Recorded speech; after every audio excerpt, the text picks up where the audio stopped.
अभी हम अध्ययन कर रहे थे नरोत्तम दास कृत सुदामा चरित के बारे में। पिछले 2 एपिसोडों में हमने सुदामा चरित और नरोत्तम दास के बारे में चर्चा की थी। दूसरे एपिसोड में हमने सुदामा चरित का स्रोत कहाँ से लिया गया है इसके बारे में चर्चा की थी। हमने आपको बताया था कि इसका स्रोत श्रीमद् भागवत है, जिसके 10वें स्कंद के 80 और 81वें अध्याय से इसका वर्णन है। तीसरे एपिसोड में भी हमने सुदामा चरित की कथा स्रोत के बारे में, कृष्ण और सुदामा स्कूल में पढ़ते थे, स्कूल में अर्थात आश्रम में जब पढ़ते थे, गुरुकुल में पढ़ते थे, उसमें क्या स्थिति थी उसके बारे में चर्चा की थी। और अब इस चौथे एपिसोड में हम बात करते हैं सुदामा चरित परंपरा की। परंपरा का मतलब है जो पुराने दिनों से चली आ रही है, अर्थात सुदामा चरित का परंपरा का मतलब है कि साहित्य में सुदामा चरित को लेकर, सुदामा को कथानक बनाकर कितने काव्य रचे गए हैं और उस परंपरा में कितने काव्यों की रचना अब तक हुई है। देखिए एक बार, कृष्ण सुदामा की मैत्री के आख्यान द्वारा श्री कृष्ण और सुदामा की जो परम मैत्री थी उसके द्वारा कृष्ण भक्त कवियों ने कृष्ण की मित्र वत्सलता का गुणगान किया है। इसलिए कृष्ण भक्त कवियों ने इस कथा पर काव्य रचना की है। कृष्ण भक्त कवियों ने बहुत ही इस कथा को आधार बनाया है। अष्टचाप के कवियों में सूरदास ने सूरसागर के 10वें स्कंद में सुदामा की कथा वर्णित की है। यह कथा पद संख्या 4224 से 4244 तक वर्णित है। सूरदास ने पद संख्या 4244 में इस पूरी कथा का समाहार कर दिया है। अष्टचाप कवि नंददास रचित सुदामा चरित का भी उल्लेख मिलता है। डॉक्टर दीनदयाल गुप्त का कहना है कि यह रचना नंददास कृत भाषा भागवत ग्रंथ का ही अंश है, किंतु यह ग्रंथ अब अप्राप्य है। डॉक्टर गुप्त का एक अनुमान है कि नंददास ने इसकी रचना दोहा चौपाई छंदों में की है। नंददास के ही समकालीन कवि नरोत्तम दास ने सुदामा चरित नामक एक अनूठे काव्य की रचना की, जिससे प्रेरणा का परवर्ती कवियों ने भी इसके आख्यान पर काव्य लिखे हैं। बहादुर शाह के समकालीन कवि आलम ने खड़ी बोली में सुदामा चरित की रचना की है।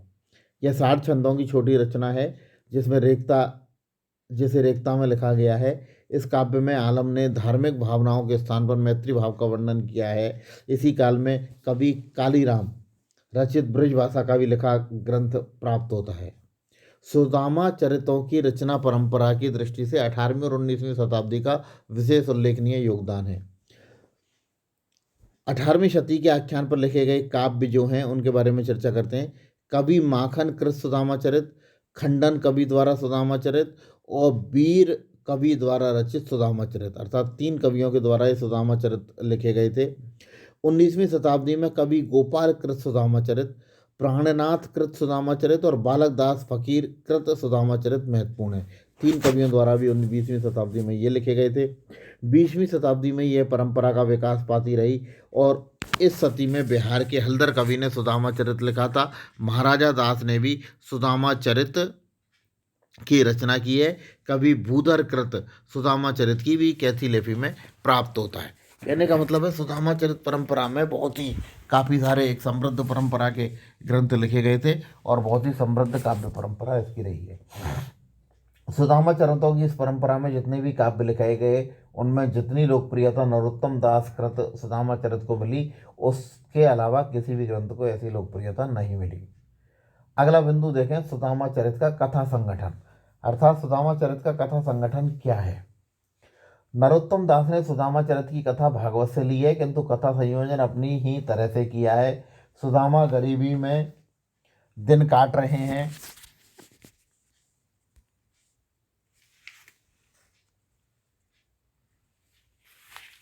एक दिन उनकी पत्नी को बताते हैं कि उनके सहपाठी और बाल सखा पत्नी का नाम रहे हैं, अर्थात कृष्ण और सुदामा दोनों सहपाठी रहे। पत्नी का नाम उन्होंने सद्बुद्धि दिया है, सुबुद्धि भी कहा है। वह उनके पीछे पड़ जाती है। जब तीनों लोगों के स्वामी तुम्हारे मित्र हैं तो गरीब में दुख जीवन क्यों काट रहे हैं। कवि ने सुदामा की गरीबी का बड़ा मार्मिक चित्रण किया है। उनकी पत्नी क्या कहती है, देखिए, या घर में तो कबहू न गयो पिया ट्यूट तो तबाह और फूट कटौती। बोला ऐसी गरीबी है कि टूटा फूटा तया और भगोनी वगैरह हैं सब टूटी फूटी हैं, अर्थात इससे ज़्यादा दरिद्रता का बढ़ना नहीं किया जा सकता। इस दयनीय स्थिति को होते हुए भी सुदामाचार्य स्वाभिमान से जीने वाले व्यक्ति थे। वह नहीं चाहते कि वृद्धावस्था में जाकर अपने मित्र का एहसान ले, अर्थात उनकी ये स्थिति थी कि भिक्षा मांगकर काम करते थे, अपना जीवन यापन करते थे और लोगों को शिक्षा देते रहते थे। भिक्षा में भी जो कुछ मिल जाता था उसको प्राप्त कर लेते थे। और मित्र के जो जही हैं तो आप हों को जमाई हैं, मित्र के जो जय हैं तो आप को जमाई हैं, अर्थात मित्रता के एहसान को बिल्कुल वो चाहते नहीं थे। सुदामा मानते हैं कि मित्रता तो बराबरी का भाव है। जब पत्नी बहुत जिद करती है, सुदामा कहते हैं कि मेरे पास तो भेंट करने के लिए 4 चावल भी नहीं है, तो पत्नी पड़ोस से चावल मांग कर ले आती है और सुदामा को द्वारका भेज देती है। सुदामा मांगते खाते जाते रहते हैं। कवि ने एक अलौकिक घटना की संघटना की है। वे सोते हैं, दूसरी सुबह अपने द्वारिका के पास पाते हैं। वे द्वारिका के वैभव को देखकर चकित हो जाते हैं। कृष्ण के द्वार पहुंचते हैं। द्वारपाल कृष्ण से जाकर सुदामा के आने की सूचना देता है। सुदामा की दयनीय स्थिति को वर्णन करता है। सुदामा का नाम सुनते ही कृष्ण स्वागत के लिए दौड़ते हैं और सुदामा को लाकर सिंहासन पर बैठाते हैं और सुदामा की दशा को विगलित हो जाते हैं। मृतता की गहराई में डूबे कृष्ण, करुण दशा का हृदय स्पर्शी वर्णन। यह पंक्ति इस पूरे सुदामा चरित्र की जान है, अर्थात इसमें पूरी ऐसा लगता है कि सुदामा पानी परात को हाथ छुओ नहीं, नैनन के जल सो पग धोए। अर्थात श्री कृष्ण जब सुदामा को लेकर आते हैं और अपने कमरे में बैठाते हैं तो पैर धोने के लिए जो परात का पानी था उसको हाथ भी नहीं लगाया और अपनी द्रवित आंखों के आंसुओं से ही उस पैरों को धोए। कृष्ण सुदामा को खूब आदर सत्कार करते हैं, उनके साथ चुगलबाजी भी करते हैं, उनसे चावल छीन कर खाने लगते हैं। कई दिन रहने के बाद सुदामा कृष्ण से विदा लेते हैं। कृष्ण उन्हें जाते समय कुछ नहीं देते। सुदामा को कुछ अफसोस भी होता है कि वे कृष्ण के पास व्यर्थ ही आए हैं। वे अपने पत्नी पर झुलझुलाते हैं कि बड़ी कहती थी कृष्ण जरूर उनकी दरिद्रता को दूर करेंगे। यह सोचकर संतोष भी करते हैं कि कृष्ण देते हैं तो क्या है, बचपन में भी कि चुराने की उनकी आदत थी, जब राज मिल जाता है तो क्या हुआ। जब सुदामा अपने नगर में पहुंचते हैं तो वहाँ कुछ बदला हुआ देखते हैं। कृष्ण की कृपा से सारा वैभव माँ बदल गया था।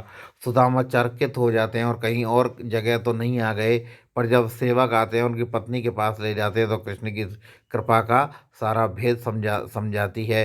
इस प्रकार कृष्ण सुदामा की मैत्री का आख्यान एक सुखद अंत के साथ समाप्त होता है।